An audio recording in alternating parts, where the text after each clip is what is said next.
صباح الخير عليكم. النهاردة الفيديو كله أسرار. الكشري هعمله زي المحلات بالظبط، مفيش فرق ولا اختلاف ما بينهم أبدا، بالعكس ده أحلى كمان، على الأقل حاجة ضامنينها وعاملينها في البيت وعارفين احنا بنعمل ايه. جبت مكرونة صغيرة وحطيت عليها مكرونة اسباجيتي و... وقلبتهم وسبتها طبعا لحد ما تستوى.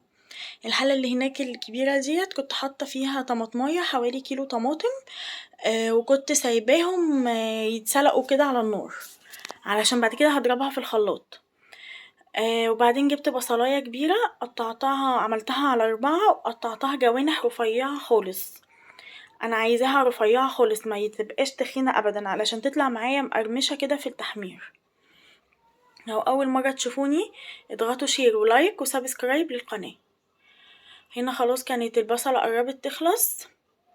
وطبعا جبت عدس بجبة وسلقته، وهقولكوا برضو العدس بجبة بتاع المحلات بيبقى شكله عامل ازاي.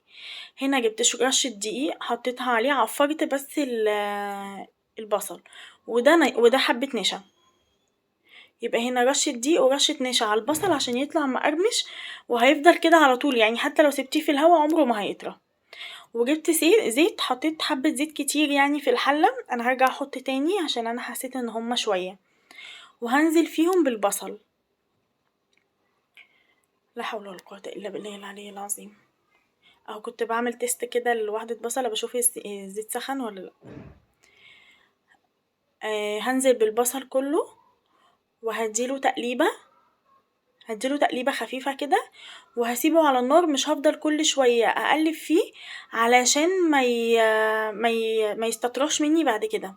هسيبه لحد ما يبدأ يحمر كده شوية، هديله تقليبة هيكون نشف ومش هيلزق مني في الحلة، لكن التقليب الكتير هيخليه يلزق في الحلة. هجيب حلة تانية صغيرة هحط فيها كوباية رز. طبعا هتعملوا يعني الرز على حسب كمية اللي انتوا عايزينها. حطيت فيها شعرية الاول، حطيت ربع كوباية كده، وهكمل بقية الكوباية رز بالعدس، يعني انا كل هعمله كوباية رز بس.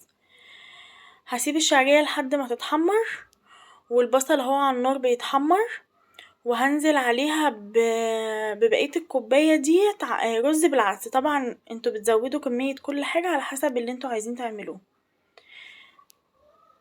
وكده عملنا الرز بتاع الكشري، رز بالشعرية بالعدس.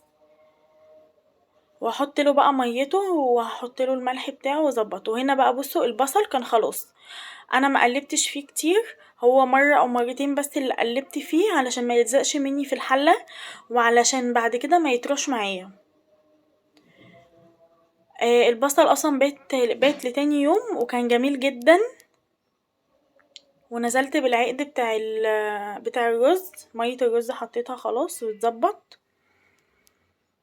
والكنكة اللي هناك دي كان فيها العدس بجبة كان بيتسلق برضو زي ما قلت.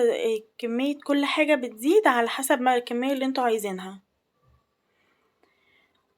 خلصت كده خلاص البصل هطلعه طبعا على مناديل علشان يصفي بس زيته، وبعد كده هشيل المنديل من تحته علشان ما يطراش.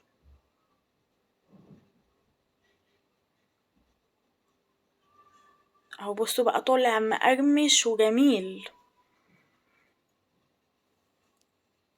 كشري محلات ده ولا مش كشري محلات؟ اعملوه بطريقتي ومش هتندموا. اهو بصوا بقى طالع عامل ازاي. هنا بقى مكان البصل نزلت ببصلاية متقطعة حتت صغيرة، وهقلبها كده لحد ما تتحمر. وهفرم حبة توم كده حلوين، وعليهم كزبرة، وعليهم كمون. هدق يعني هفرم التوم والكزبرة والكمون مع بعض، وهنزل بيهم على البصل واسيبهم لحد ما يتحمروا. طبعا البصل انا بسيبه يتحمر وهو داخل في التحمير بنزل عليه بالثوم وحبة خل. انا هنا حطيت حبة خل صغيرين علشان الخل ده خام، فحبة صغيرين قوي هيديني الطعم اللي انا عايزاه. حطيت الخل وهسيب البصل والثوم والكزبرة والكمون يغلوا شوية مع الخل، وهنزل عليها بالطماطم اللي انا مصفياها. دي خطوة مهمة جدا جدا عشان الصلصة تطلع زي بتاعت بره بالظبط. لازم الخل يغلي مع البصل والثوم، وهقلبهم كده كويس، وهسيبه بقى يغلي مع بعضه حبة، واحط بقى عليه ايه الملح، ملح وفلفل اسمر وكمون. هحط بقى ايه معلقتين كمون كده حلوين يعني كبار، مش كبار اللي هي بتاعت الاكل، يعني المعلقة المعيار دي هحط منها 2 اهو. بصوا معلقتين كده حلوين، ومعلقة فلفل اسمر. هتشموا ريحتها، مفيش فرق ما بينها وما بين بتاعة المحلات. جربوا طريقتي واكتبولي في الكومنتات. هنا كانت خلاص، هنزل بقى على الصلصة، اجيب معلقتين صلصة جاهزة، علشان انا عايزاها حمرا اكتر من كده، كانت لونها فاتح خالص ما كانتش حمرا قوي. هحط معلقتين كبار كده. هنا بقى كان خلاص العدس خلص اتسلق، وخلاص الصلصة والمكرونة كانت اتسلقت خلصت، والرز كان خلاص اتعمل بالشعرية. تعالوا بقى اقولكوا تركاية العدس. هنجيب طاسة ونسخنها حلو، يعني الطاسة دي سخنة، وهننزل فيها بالعدس اللي اتسلق، تمام، وهنفضل نقلب نقلب نقلب فيه زي ما انتوا شايفين كده لحد ما ينشف من ميته. انا عايزة ميته ناشفة، ولحد ما اشوفه يبقى زي المطرب كده، زي ما انتوا شايفين كده بالظبط. بصوا العدس يبقى عامل زي المطرب كده بالظبط.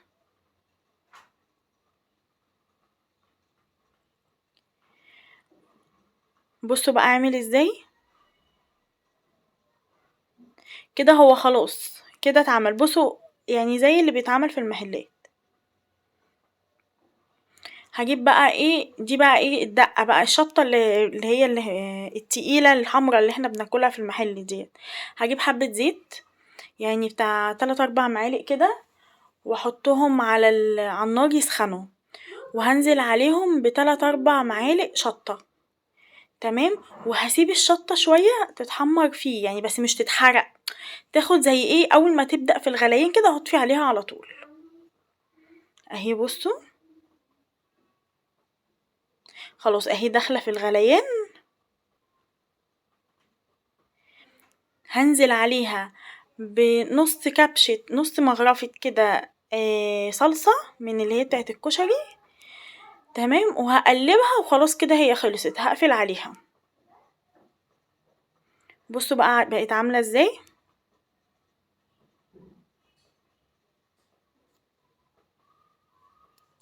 الدقة بقى، الدقة انا عشان انا مصورتهاش، اللي انتوا شايفينها دي عبارة عن فلفل وتوم وكزبرة وكمون، وبحطهم وبسيبهم يغلوا على النار، وبعد كده بألف هنا وشفا عليكم.